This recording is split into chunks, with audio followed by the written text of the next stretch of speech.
चलो बच्चों, कैसे हैं आप लोग? उम्मीद करते होंगे बहुत अच्छे होंगे, पढ़ाई लिखाई बढ़िया आपकी चल रही होगी। हम लोग जैसे कि बात कर रहे थे कि पिछले क्लासेस में हम लोगों ने ऑप्टिक्स का कुछ फॉर्मेशन को समझा, ऑप्टिक्स क्या है, किस तरीके से बात को समझ पाएंगे। आज उसी पैटर्न को बढ़ाते हुए अपने टॉपिक्स का आज पढ़ेंगे। इस टॉपिक्स का नाम हम लिख रहे हैं प्रकाश के प्रवर्तन।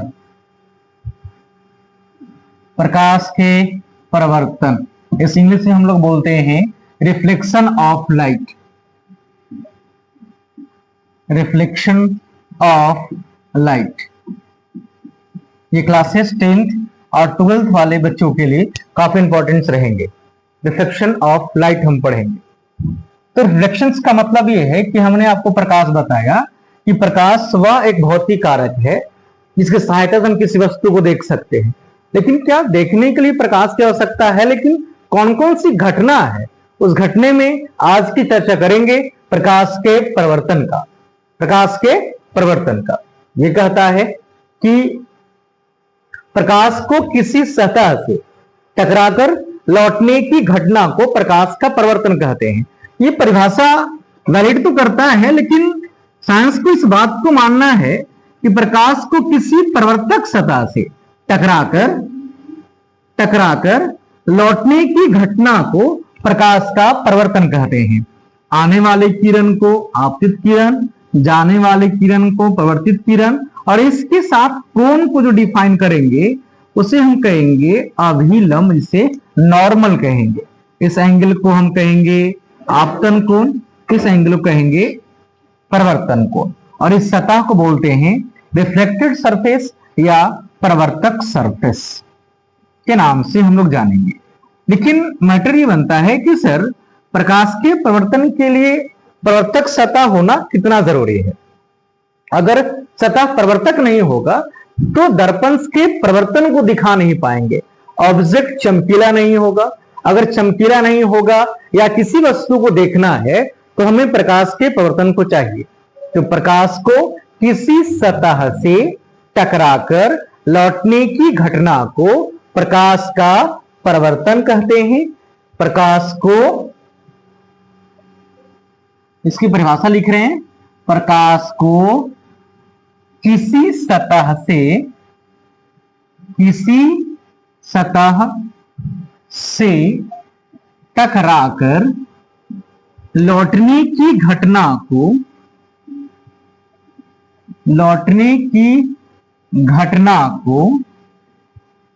प्रकाश का परावर्तन कहते हैं। लेकिन बच्चों अलग अलग बुक्स में इसके परिभाषा कुछ और भी रहते हैं। जैसे कि आपने पढ़ा भी होगा, नाम भी सुना होगा कि प्रकाश को किसी प्रवर्तक सतह, मान जो चमकीले होंगे या जो रिफ्लेक्शन करता है, किसी प्रवर्तक सतह से टकराकर लौटने की घटना को प्रकाश का प्रवर्तन कहते हैं। प्रकाश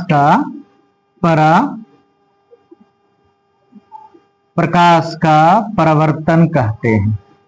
ये तो रहा परिभाषा कि प्रकाश को किसी सतह टकराकर लौटने की घटना को परिवर्तन कहते हैं, या प्रकाश को किसी प्रवर्तक सतह से टकराकर लौटने की घटना को प्रकाश का प्रवर्तन कहते हैं।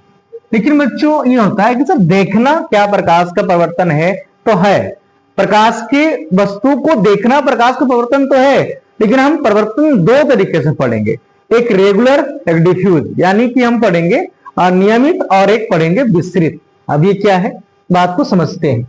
फिगर देख सकते हैं आप कि ये आपके फिगर हैं, ये हुए प्रवर्तक सतह, इससे वो चमकीले ऑब्जेक्ट होंगे जहां से प्रकाश के प्रवर्तन होंगे, किरणें आएंगी और किरणें जाएंगी।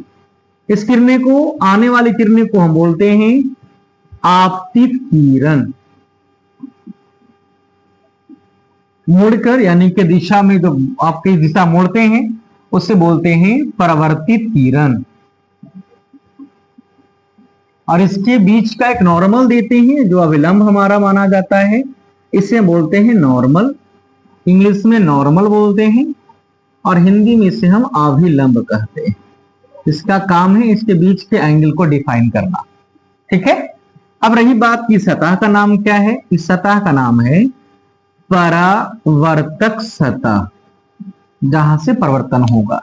इस सतह बना किसका होगा, कई बार एग्जाम में आता है, इंपॉर्टेंट भी रहता है कि सर दर्पण के सतह किससे पेंट किए हुए रहते हैं। अगर ये दर्पण है और दर्पण का सतह मान रहे हैं या समतल दर्पण है तो उसके सतह जो बने होंगे वह आपके सिल्वर ब्रोमाइड का बना हो सकता है या सिल्वर नाइट्रेट का बना हो सकता है।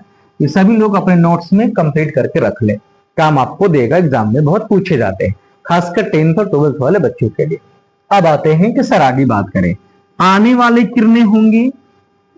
आने वाले किरणें किसी प्रकाश स्रोत से आएगा या सन से आएगा या बल्ब से आएगा, तो आने वाले प्रकाश को हम आपतित किरण कहते हैं। किरण बताए थे, जिस पथ पर प्रकाश चलती है उसे किरण कहते हैं। परिवर्तित किरण किसे बोलते हैं, लौटकर यानी लौटने वाले किरणों को परिवर्तन के बाद, यानी भी लिख सकते हैं, परिवर्तन के बाद लौटने वाले किरण को परिवर्तित किरण कहते हैं।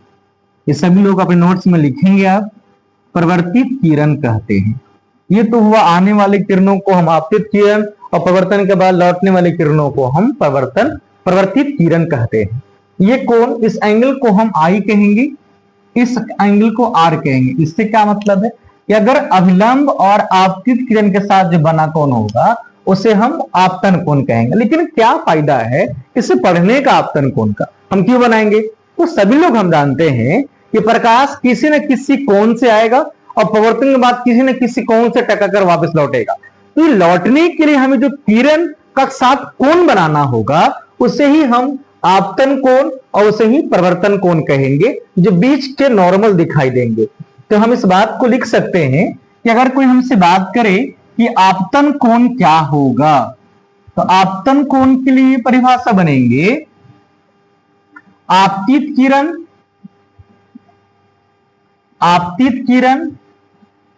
और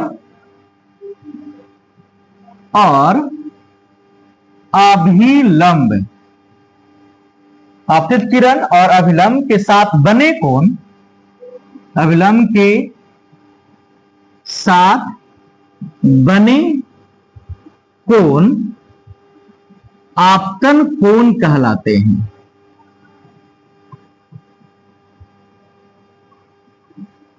इसे आई द्वारा सूचित किया जाता है। ये कोण है तो किया ही जाएगा। उसके बाद अगर हम परिवर्तन कोण की चर्चा करें, तो ये हो जाएगा अभिलंब और सभी लोग लिखिएगा अपने नोट्सों में, काम करेगा आपके। अभिलंब और बाकी सबके आपको नोट्स मिल जाएंगे। आपतन कोण, अभिलंब और परिवर्तित किरण, यहां पे सॉरी किरण होगा, ठीक है, ये ठीक लिखे हुए हम लोग हैं। परिवर्तित किरण के साथ बने कोण परिवर्तन कोण कहलाते हैं। सभी लोग लिखिएगा अच्छे से, परिवर्तन कोण कहलाते हैं।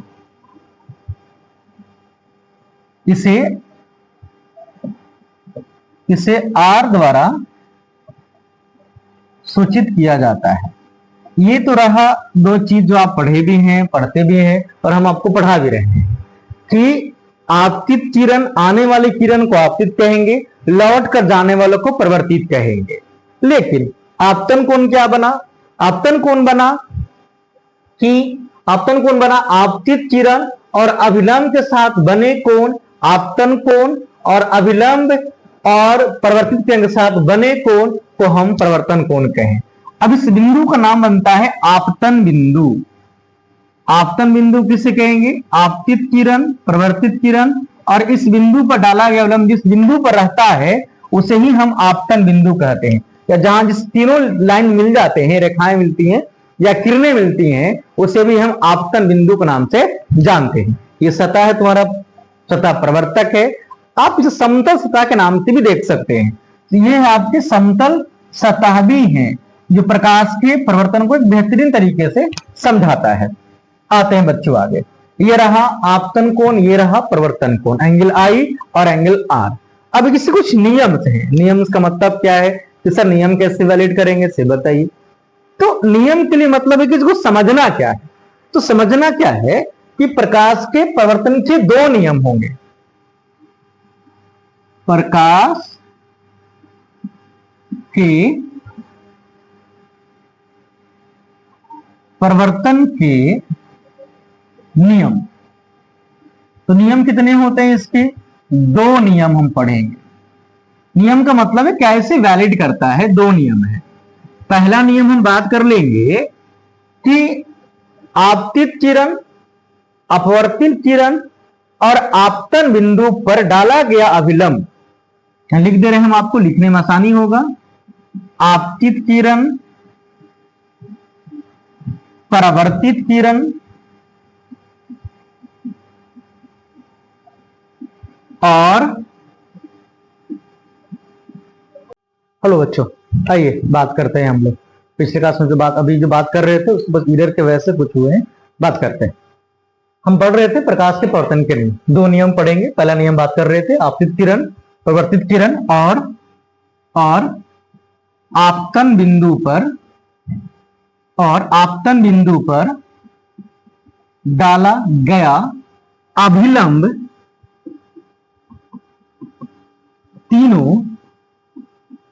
तीनों एक ही बिंदु पर होते हैं या तल में होते हैं।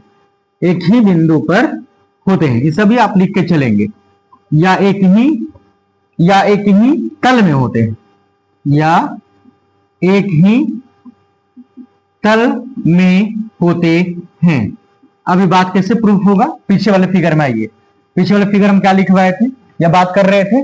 आपतित किरण, परिवर्तित किरण और आपतन बिंदु पर डाला गया अभिलंब तीनों एक ही बिंदु पर होना चाहिए। ये फर्स्ट नियम कहता है प्रकाश के परिवर्तन का। प्रकाश के परिवर्तन का यानी कि आपतित किरण, परिवर्तित किरण और अभिलंब तीनों एक ही बिंदु पर होगा, उसे आपतन बिंदु तो कहेंगे, लेकिन इस नियम का नाम क्या पड़ा? प्रकाश के परिवर्तन का पहला नियम। दूसरा नियम चलते हैं। दूसरा नियम ये कहता है कि आपतन कोण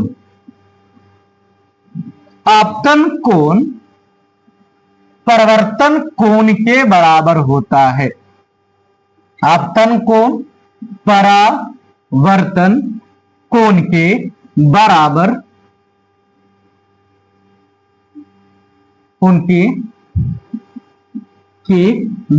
होता है। मतलब क्या है कि एंगल आई बराबर एंगल आर। एंगल आई बराबर क्या लिखेंगे? आर। एंगल आई कौन सा कोण होता है? आपतन कोण।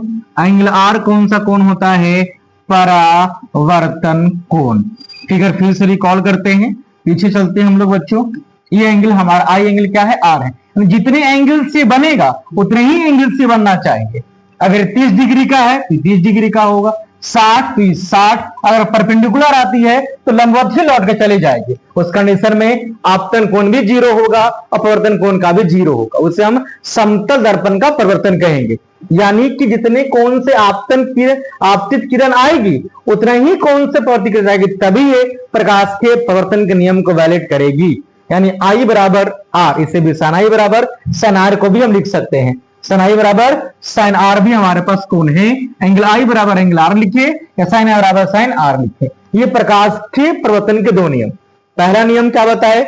याद करिए, आपतित किरण, परिवर्तित किरण और आपतन बिंदु पर डाला गया अभिलंब तीनों एक ही बिंदु पर होगा या तल में होगा।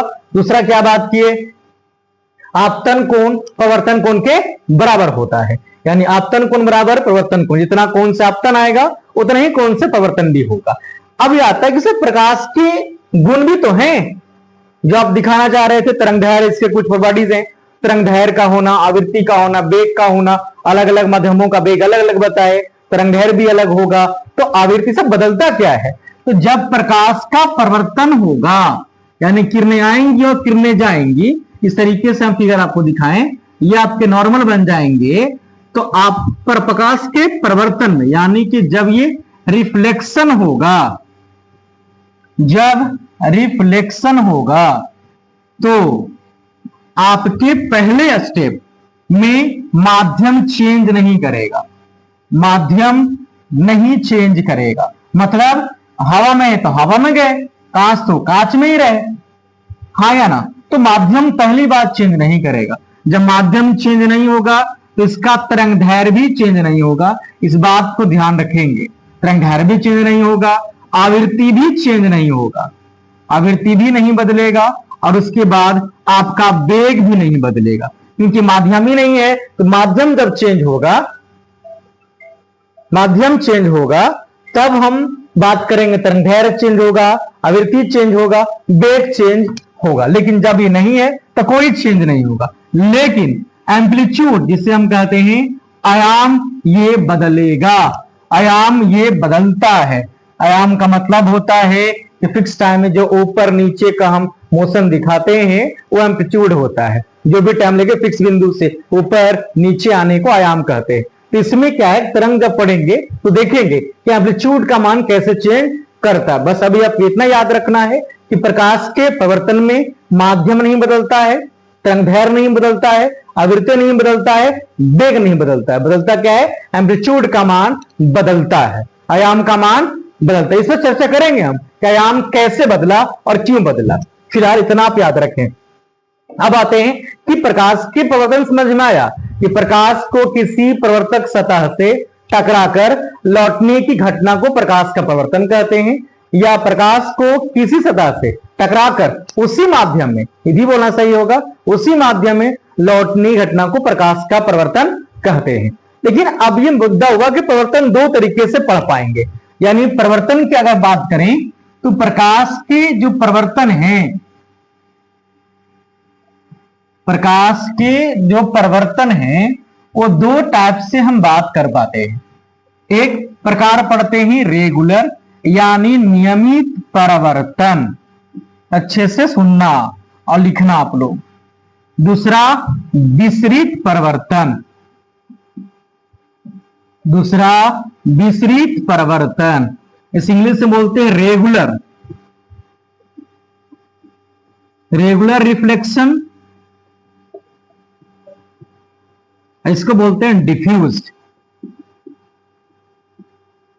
Diffuse reflection. अब ये क्या है? तो परिवर्तन देखिए, ईट से भी टकराकर लौटने के परिवर्तन कहलाएगा, हमसे भी टकरा लौटने की किरणों को परिवर्तन कहेंगे, इस हॉल में टकरा कर लौटने की किरणों को परिवर्तन कहेंगे। लेकिन नियमित और इससे अनियमित भी लोग बोलते हैं या डिफ्यूज कहते हैं, कैसे होगा?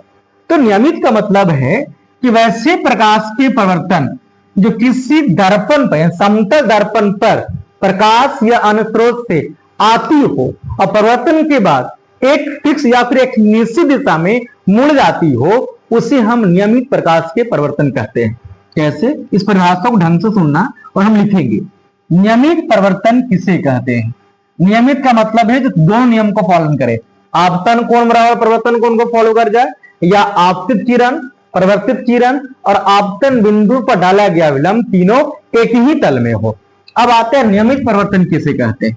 नियमित का मतलब है किसी समतल दर्पण पर, किसी समतल दर्पण पर प्रकाश की किरणें या अन्य स्रोत किरणें, यानी किसी समतल दर्पण पर प्रकाश की किरणें या सूर्य की किरणें, बात वही है, या सूर्य की किरणें आती हैं, सूर्य की किरणें आती है और परिवर्तन के बाद, और वर्तन के बाद निश्चित दिशा में चली जाती हैं, निश्चित दिशा में लौट जाती हैं, लौट जाती हैं, उन्हें या उसे नियमित परावर्तन कहते हैं। अब बात हुआ कि सर फिगर कैसा होगा। अभी जो हम पिछले वीडियो से पिछले वाले में ग्राफ दिखाए या फिगर दिखाए वह नियमित परिवर्तन का है। आप एक बार फिर से स्टेटमेंट को पढ़िए। प्रकाश को किसी समतल दर्पण पर प्रकाश की किरणें या सूर्य की किरणें आती हैं और परिवर्तन के बाद निश्चित दिशा में लौट जाती हैं, उन्हें नियमित रेगुलर रिफ्लेक्शन ऑफ लाइट, नियमित प्रकाश के परिवर्तन कहते हैं। अब इस फिगर को देख सकते हैं। मान लिया जाए कि एक समतल प्रवर्तक सतह है, किरणें को इस तरीके से आए, चले गए, बीच में हम नॉर्मल को देंगे, या किरणें और आएंगे और चले जाएंगे, फिर नॉर्मल को देंगे। यानी जो प्रकाश के नियमों को पालन कर पाएगा वही हमारे लिए एक नियमित परिवर्तन माना जाएगा। ठीक है बच्चों, इसे क्या बोलेंगे हम? नियमित परिवर्तन, रेगुलर रिफ्लेक्शन ऑफ लाइट। फिर से बोल रहे हैं किसी समतल दर्पण, अब समतल ही क्यों ले रहे हैं? क्योंकि प्रकाश को बिखेर नहीं रहा है, इसलिए प्रकाश जिस आ रही है, जिस रेखा में आ रही है उसी दिशा में लौट जा रही है। बस दिशा का निश्चित दिशा फिक्स किया गया है, इसलिए हम इसे नियमित परिवर्तन का नाम जाने। और यह इस एक समतल परिवर्तक सतह को मान लिया जाए। ये कैसा है? समतल परावर्तक सतह। अब आते हैं इसके एग्जांपल्स क्या क्या हैं, तो प्रकाश के परिवर्तन को दिखाएंगे जो पूरे तरीके से प्रकाश के परिवर्तन के वैलिड करेंगे। अब रिलेशन पढ़ेंगे। हमारे पास जो हेडिंग का नाम भी था प्रकाश के परिवर्तन का, इसकी चर्चा हम आपके सामने रख रहे हैं। यानी कि नियमित परिवर्तन किससे बोलेंगे? यानी किसी समतल दर्पण पर प्रकाश की किरणें या सूर्य की किरणें आती हैं और परिवर्तन के बाद निश्चित दिशा में लौट जाती हैं, उन्हें हम प्रकाश के नियमित परिवर्तन कहते हैं। फिगर आप देख सकते हैं, किरणें आ रही हैं, दिशा में लौट रही हैं, आ रही हैं, लौट जा रही है, आ रही हैं, लौट जा रही हैं। अब आता है कि सर विसरित परिवर्तन किसे कहेंगे? क्या विसरित परिवर्तन किसे कहेंगे? आप देख सकते हैं विसरित परिवर्तन। मेरी बातों को ढंग से सुनना बच्चों, नोट्स में कंप्लीट करके रखना। इससे हम बोलते हैं इंग्लिश में डिफ्यूज रिफ्रैक्शन या डिफ्यूज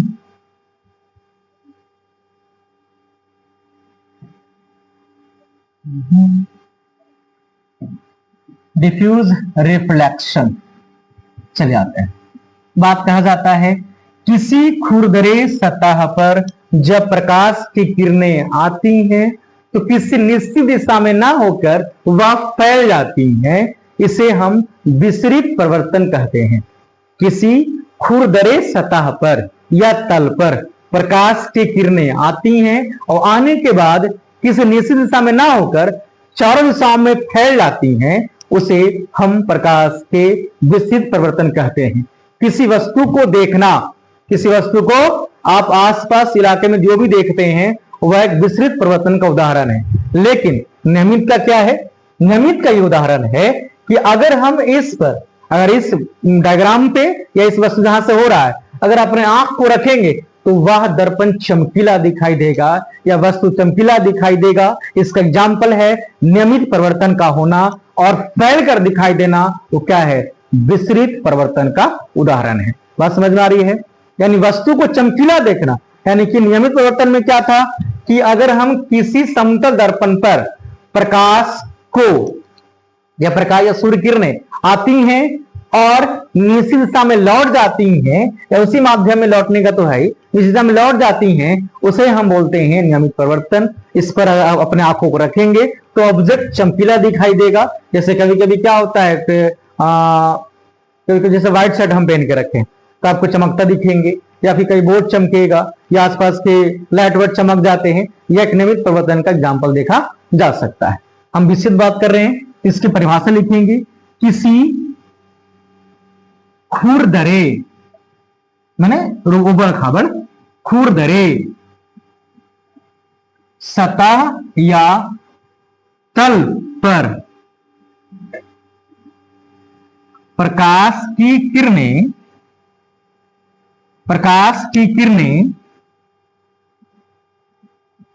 आपतित होती हैं, प्रकाश की किरणें आपतित होती हैं और वह चारों दिशाओं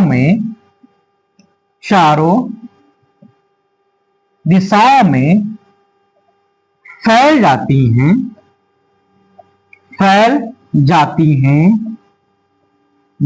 हैं, उन्हें विसरित परिवर्तन कहते हैं। विसरित परिवर्तन कहते हैं। इस परिभाषा को ढंग से लिखेंगे आप, राइटिंग आपको शायद समझ में आ रहा होगा, ना भी समझ में आ रहा होगा, लेकिन मेरे लैंग्वेज को ध्यान रखिएगा। किसी खुरदरे सतह या तल पर प्रकाश की किरण आपतित होती है और वह चारों दिशाओं में फैल जाती है या बिखर जाती है, इसे विसरित परिवर्तन कहते हैं। इसी कारण किसी वस्तु को हम देख पाते हैं, चमकीला नहीं देख पाते हैं। वायुमंडल में धूलकण, वायुमंडल में धूलकण